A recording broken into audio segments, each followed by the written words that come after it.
Good afternoon, folks. This is Andy Pedraza with Special Effects Academy, and we are on our July 14th of 2019 Forex Weekly Review, our start of the week session for the Forex Trading Room.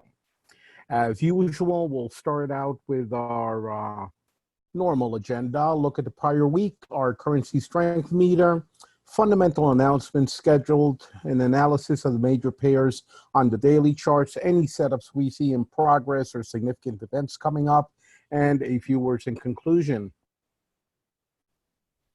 We'll start out with our long-term ledger. Late on Friday, we had that one remaining trade, our second entry into the AUDCAD. It did stop us out.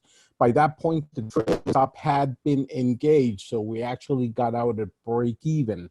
At this point, and we're going to look at that in the chart when we get to the AUDCAD, we did see a sort of a double bottom there. I'm not sure that there is going to be a push further down in the near future. Of course, we're looking for more long-term events or opportunities on that account, but I will be reassessing before we get back into that trade. For now, we took a very insignificant amount of profit on that retrace and us getting taken out. And at this point, the long-term account is all cash. On the intermediate term account, we took another nice chunk of profit, a little bit over 7%, as some of our trades did get closed out at the beginning of the week at profit on retraces. Most of them had the trailing stop already engaged. So we actually came out quite well. We're very close to the 30% growth mark year to date on this account. And we do have 7 trades open right now, which are in differing states of profit or loss. So some of them are winners, some of them are losers right now. It is a mixed bag. So we have to give these enough time to move in one direction or the other. Of course, the losers will at some point take us out, and we will try to nurse the winners as far as we can. And on to not so good news. We did have a drawdown on the weekly on the short-term account. So we had an 8% negative all told on that account for the week, as most of the trades went sideways, but with a lot of bouncy action. And of course, the one problem the short-term account has is that we cannot hold anything over the weekend. So if we do have a loss during the week, we take it and we come back and of course try to make up for that in the following weeks, preferably in the first week, but it doesn't always work out that way. So that is one disadvantage of the short-term trading, that when you have a loser, you have to take it. On the flip side of that, some of these may go on to lose or would have gone on to lose even more money. It is a part of our risk control on the short-term account that we do exit these on Friday. So these are the results that we had. We had 8 trades, 7 of them turn out to be losers. Actually, a couple of them were pretty much break-even trades. The other 4 or 5 gave us the significant losses that we did take for the week. Some as deep as the 100 pip mark, and there were a few of those. So again, not a good week for the short term, as sideways action prevailed and a lot of bounciness, and we'll see what we can do this week about that. But those were the results for the week that just ended.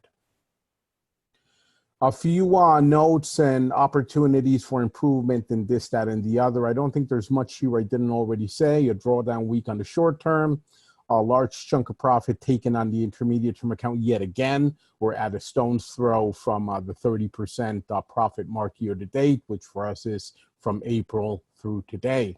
And we are getting very close to the UK's Prime Minister decision that will be coming out early next week. So we should expect to see volatility in the pound pairs throughout this week and into next. And as mentioned, we are all cash on the long-term account as that one trade double bottomed, but not before the trailing stop had kicked in. And again, we will look at that chart when we get to the Aussie Canadian. Looking at our relative strength meter for the last month and the last week, we can see that not much has changed on the monthly. The Kiwi has been one of the clear winners. We've had a lot of strength coming out of the Kiwi, beating everybody except for gold. What else can we say here? The Canadian has also had a good month. The euro, a bad month. The pound, the worst month of any of the currencies. The yen, not too good, but also not giving up a whole lot. We actually see the yen gaining against three other currencies. Dollar, of course, losing ground for the last month, except against the pound. And the metals are still doing quite well with both silver and gold outperforming. For the week, we see pretty much the same thing. We see the US dollar as the clear loser. The metals are the clear winners. Kiwi is also a winner. And then we have the laggards, such as the pound. To some degree, the CAD did not have a good week, though it has had a good month. And the rest of them are pretty much a grab bag. They won against some, lost against others. But the clear thing we should be seeing here is that there's a lot of dollar weakness coming into the market for very different reasons, but all of them solid. And that doesn't mean it's going to keep on dropping, but we should be taking a closer look at our dollar trading and see if there is some sort of weakness coming into the market for more of a longer term. We will start capitalizing on that. And of course, we'll be very focused on the pound as we get nearer to that drop dead moment when they do pick a new prime minister. And among the first things that are going to happen is probably a challenge to that prime minister in a vote of no confidence to see which direction Brexit will yet again take. We're still looking at an October 31st deadline for Brexit, and the favorite to win the prime minister's job, Boris Johnson, is on record saying that he will take the UK out on or before October 31st. So the only way for that not to happen realistically is for there to be a successful challenge to his leadership once he is chosen for the position. So that's going to happen, as far as I'm aware, on the 23rd, which is going to be Tuesday of next week. So we have about 10 days before that becomes a reality. But the market is going to be very stressed and very jittery between now and then, especially as regards to pound pairs. Moving on to our calendar for the week, we don't have much. And in fact, the one I picked for us to trade, the CPI coming out of Canada, I normally wouldn't trade it, but there's really nothing else going on throughout the week. So we don't have any interest rate decisions. We don't have any labor reports. We don't have anything that we would normally be trading. And I hate to just go blank on a week. And to be honest, the Canadian dollar is in a very interesting position as it starts to recover some of the strength it gave up for no good reason at all in the past month. So it's on the verge of anything kicking it into high gear.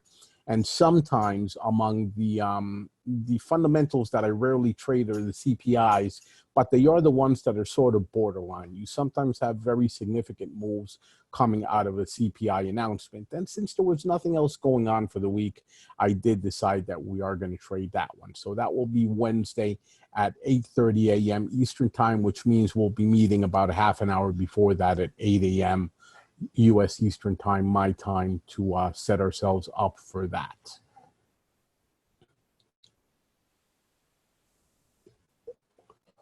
And with that, we move into the charts. And of course, we will start by taking a look at the oil price. So oil did a recovery week. So we had oil finish out significantly higher than it had opened up the week, but it did stall. So Thursday, Friday were pretty flat days. The real movement was on Wednesday. So oil went back up to the mid 50s, actually to right below 60, I'm sorry.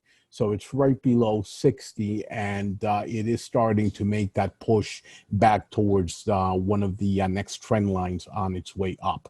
So we have the retracement officially ended. That was the retracement that pretty much bottomed out towards the end of May, beginning of June, then hung out there at the bottom on that bottom trend line you see, and since then has been rising, not without its ups and downs, but rising nonetheless steadily. We'll see if it can challenge the prior high at the 66, whatever that is. 66, let me see if I can zoom this in a little bit. That's at the 66.67 was that prior high that it made. And well, we'll see if it can challenge that. It would be very interesting with all the stuff happening now in the Persian Gulf between Britain and Iran, the U.S. and Iran. Things seem to be heating up in that region. And if anything, any incident happens in the Persian Gulf, we could see oil prices blow past that prior high and actually make a decent attempt at the very top of the chart in the high 70s. So that would be very good for some non-Forex trades that I have open right now. And of course, if we do see that sort of event, it will probably start affecting the Canadian dollar as well, even though that one's been a little bit sluggish to react to the rise in oil prices. And with that, we move into our currency. So euro dollar, we had the euro dollar bottom out yet again. So it did hit the top of that descending channel and bounced up. So the week started very weak, and then again towards Wednesday. And of course, we all know what happened on Wednesday. This was the day when the Fed Chief Powell made his statements before Congress, and we had the FOMC minutes come out. And in general, it was a very dovish set of statements and press releases that came out. And they're indicating that the likelihood of an interest rate decrease this month is almost a certainty, which again would add weakness to the dollar. So it's no mystery why the dollar is weakening. But it is, at the same time, it's not weakening that much. So the market seems to be pretty much hedging its bets there. The dollar is neither getting stronger nor dropping significantly. But, well, what I'm trying to say is anybody's guess at this point. It could go either way. And, of course, we're going to be trading what actually happens in the market as opposed to any gut feelings. So we'll come back to our euro dollar throughout the week, I'm sure. But for now, it's in a very, very unstable position. Moving on to the pound dollar. And of course, the issue with all the pound pairs are going to be the prime minister election, as well as Brexit coming up in the October timeframe. The pound dollar did the same thing as all the other dollar pairs. So it had been dropping towards the beginning of the week, and then Powell's statement made it go in reverse. So we had some weakening of the dollar against the pound, but again, you can see not much. It is still following that downward trend line.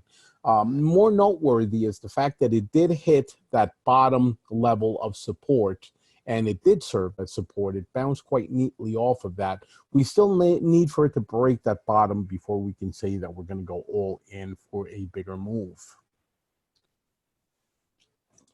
Moving on to our USDJPY. No surprise here. Same thing we're going to be seeing on pretty much all the dollar pairs. Wednesday was a significant day thanks to the statements out of the Fed.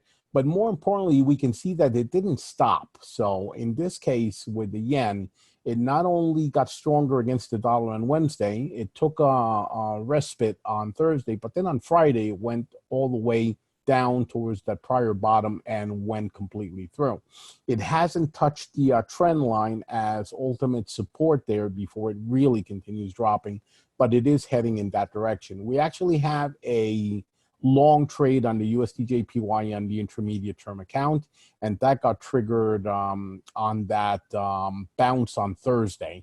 So that trade took us in on Thursday on the 11th.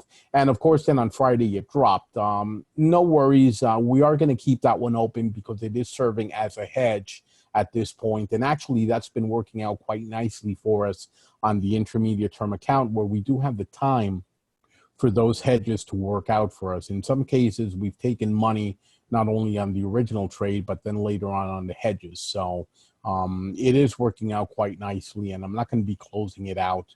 It may indeed turn around early in the week, and if it doesn't, then, well, it will be one of the losers, and we already have other dollar trades in the opposite direction, which will go on to make money.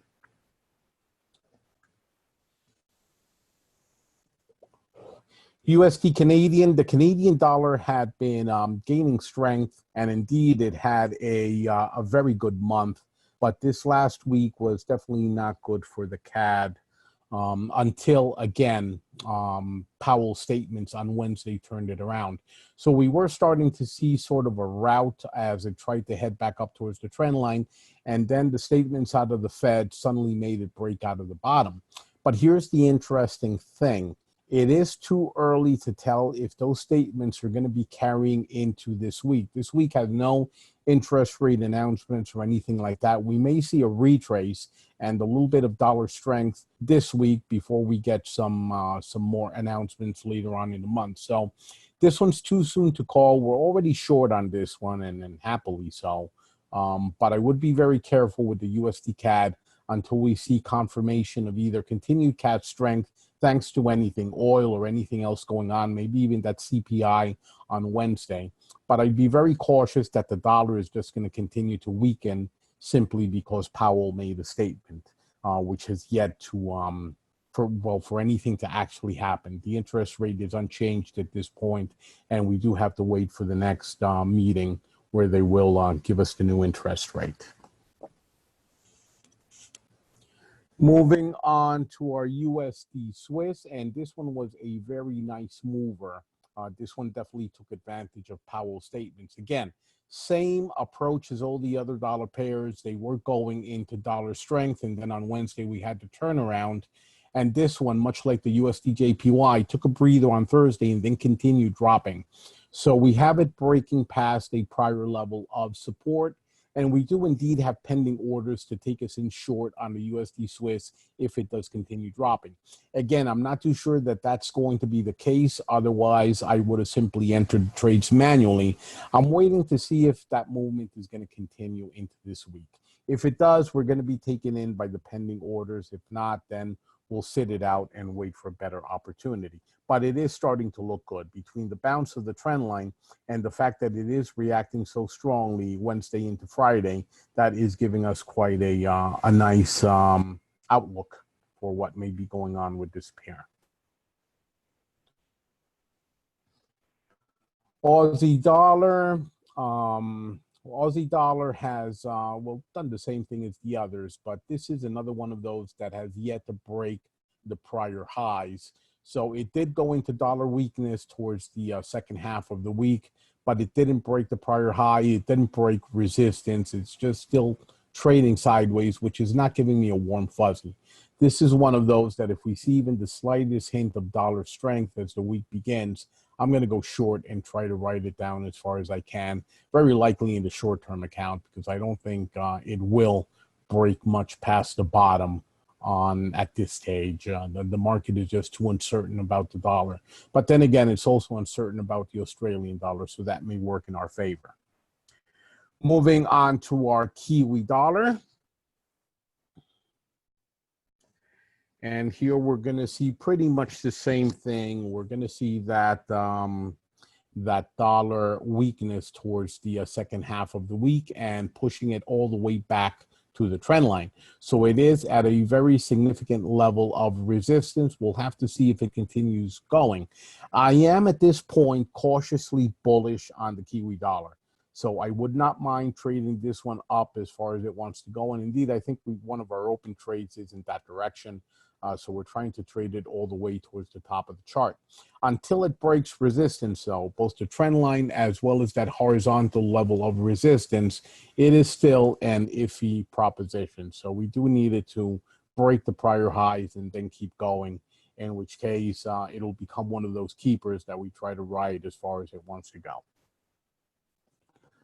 And moving on to our Aussie Canadian, and this is a key chart that I wanted to take a close look at.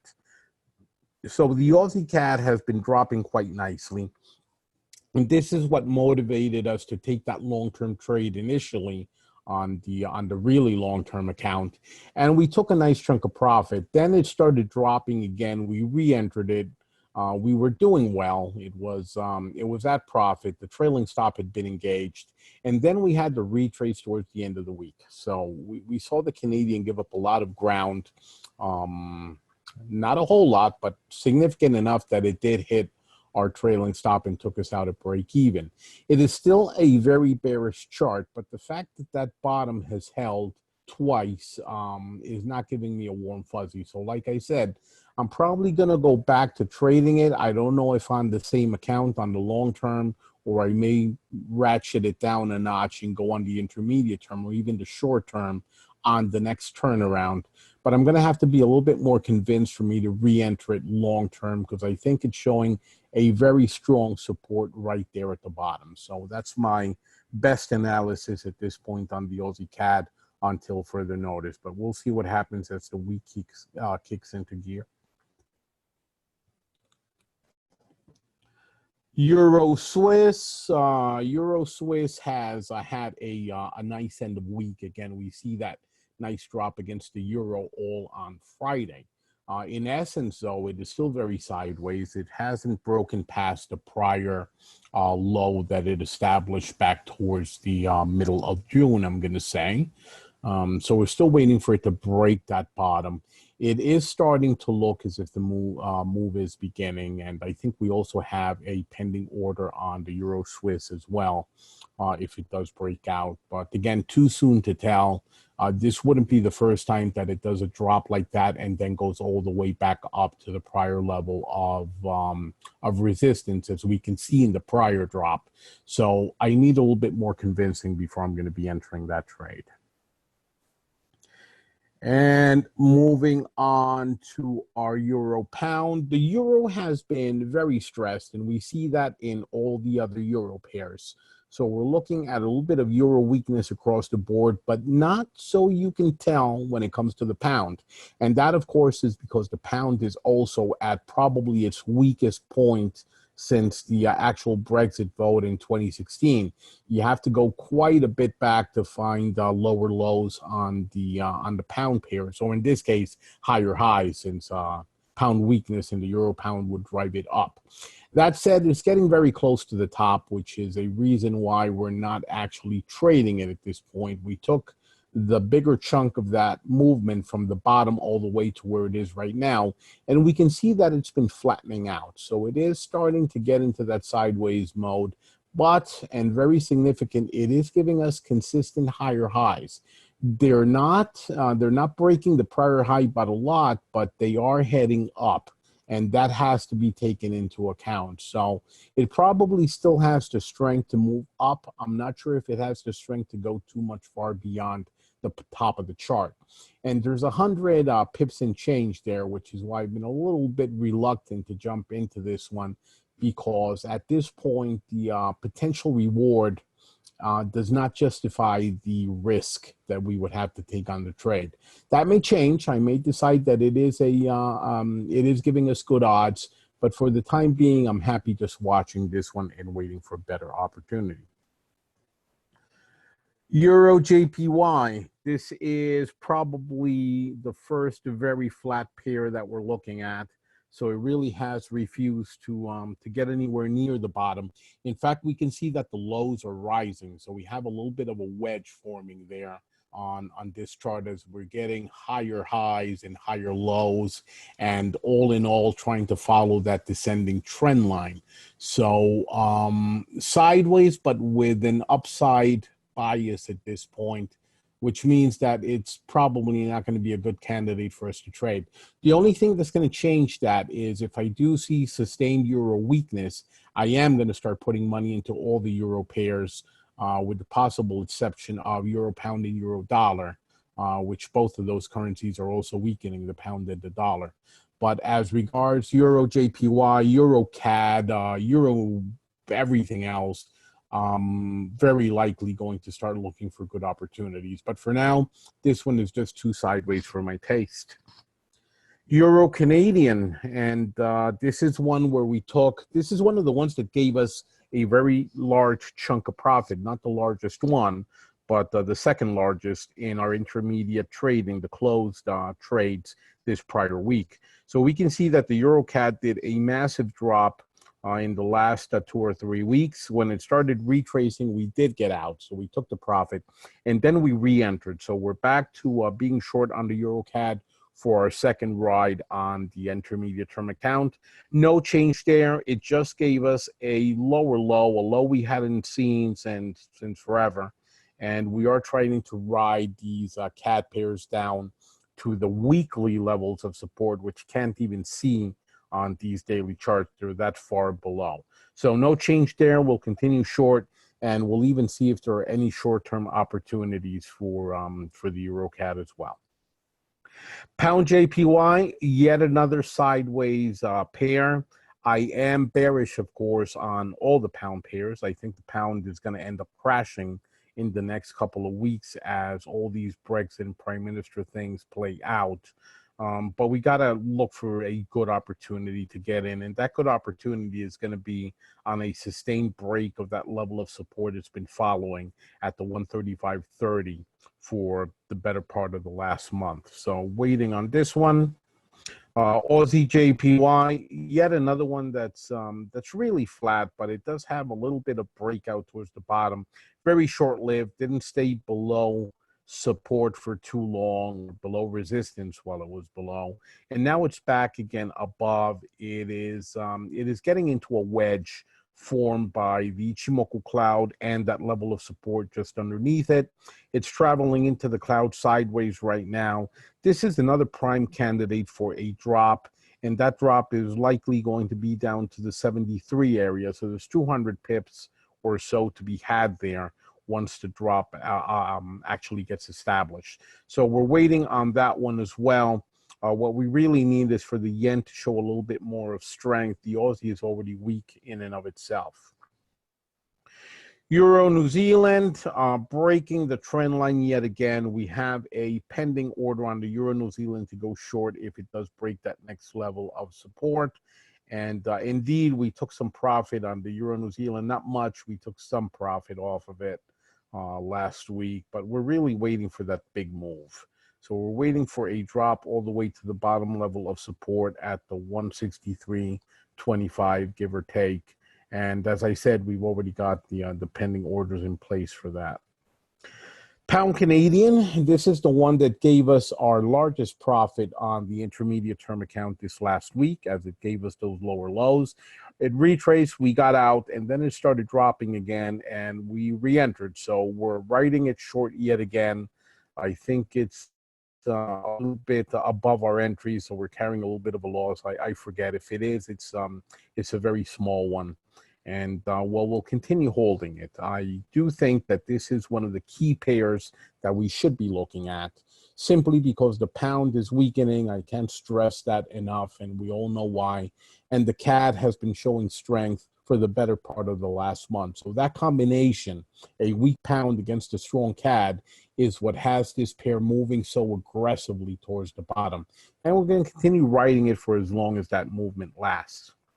And last but not least, our pound Swiss, which is a trade we've had. It's our oldest trade at this point, and it's been negative by upwards of 100 pips, and it's been at profit. It's been at break even. Right now, it's at break even yet again. So we're back to where we had entered that trade. I'm very reluctant to close it out because I do not want to miss the movement. We know that the Swiss is getting stronger. We know that the pound is getting weaker. That's pretty obvious just looking at this chart from when it broke the trend line up at the top and then just completely collapsed. But it is getting very near the low of the daily chart. So it's at a significant level of support, which we need for it to break. The good news is that if we go out into a weekly chart, we'll see that it still has a lot of room to move. And the fundamentals that we know about both currencies indicate that this one should be heading down in the longer term. Just remember that, that qualifier, in the longer term. In the short term, it can do whatever the heck it wants. It might go up 200 pips for all I know. But in the longer term, this one should be giving us very good opportunities for some significant gains as it continues dropping. That's the end of my daily charts. A little bit of some setups that we see based on these charts. And of course, the UK pairs are going to be foremost. This is a key month for the pound as we go into the selection of a new prime minister, as well as the final lapse on the whole Brexit thing. We should expect to see volatility getting higher and higher in the next week or two as all these things play out. The Swiss pair is not a whole lot to say there other than that the Swiss looks to be continuing to move into strength. It's not moving very rapidly. There's nothing out there that says, wow, the Swiss is getting stronger. But in general, the Swiss currency, the Swiss franc, is getting stronger and stronger against everybody else. That's partly due to uncertainty in the markets. The Swiss franc is a good safe haven currency, as is the Japanese yen. And we can see that playing out in Switzerland's favor right now. So we'll continue looking for opportunities to trade the Swiss pairs into Swiss strength. For now, just be aware that we need to keep an eye on them because they probably will be giving some very nice opportunities. Canadian pairs, the CAD continues to show strength and we are taking trades accordingly. So no change there. We're riding these trends for as long as they last. USD pairs, after really being strong for the longest time, the dollar started to weaken. And again, it's all due to the statements coming out of the Fed, plus the expected interest rate reduction for this month. And that will probably either continue to show weakness or start moving sideways while all of these things reach some sort of conclusion. And last but not least, the euro pairs, they are looking stressed. We see the euro dropping against everybody else except the dollar and the pound, and again, for obvious reasons. So we are looking for opportunities to trade all the euro pairs with the exception of euro dollar and euro pound towards the bottom. They are giving us some very nice entries, both short-term and longer-term, and we have been taking them. So we'll see how this week plays out. And wrapping up some words in conclusion here, and this was sparked by a couple of discussions I've been having with fellow traders and some of the students. And I've seen that there's a little bit of confusion around the term fundamentals versus the announcement calendars, which we often, or at least I often call the fundamental events. Now, the fundamentals, when I say fundamentals, it has to do with all the underlying factors that will affect the country's economy and its currency. So this goes from who's president and what their outlook is to who they trade with, their chief commodities, their labor market, their interest rates, a million other things, construction, housing costs, everything in the economy is known as the fundamentals. That's very different from what fundamental events are going to be playing out in the week. So, and a lot of, I've had people ask me that I normally portray myself as a technical trader, which I guess I am. I'm very much tied to the charts, but that they also see me trading fundamental events. Well, the fundamental events are very short term. They're not really the fundamentals, though some of them can turn into fundamentals, sort of like the interest rate and the labor numbers, which tell us how strong or weak the labor market is. But fundamentals and fundamental events are not the same thing. Just make sure you have that clear. If you want to know the fundamentals, you have to simply be aware of everything that's going on within a country, which is what makes it sometimes difficult, because there's 8 major currencies we follow, and you cannot be an expert in 8 different economies and countries and geographies and figure out which one is gaining the upper hand against the other. But you should be aware of the highlights. You should be aware that the UK is electing a new prime minister next Tuesday. You should be aware that Brexit is planned for October 31st.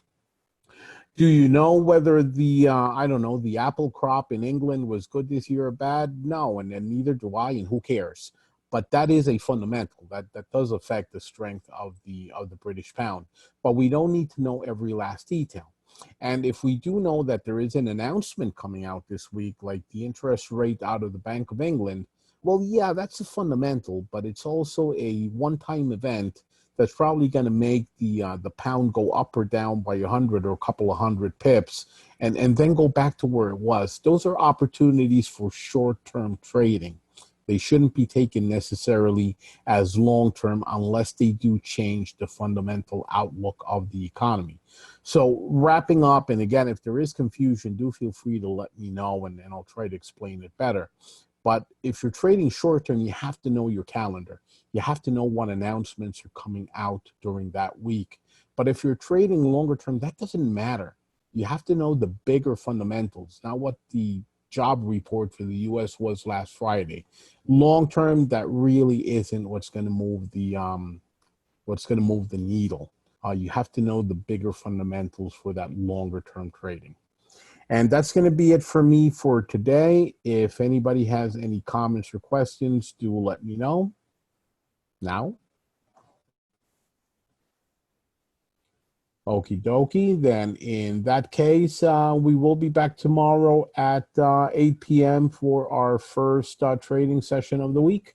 Thank you very much. It's been a pleasure. I will be sending, of course, a summary and a recording of this out very shortly.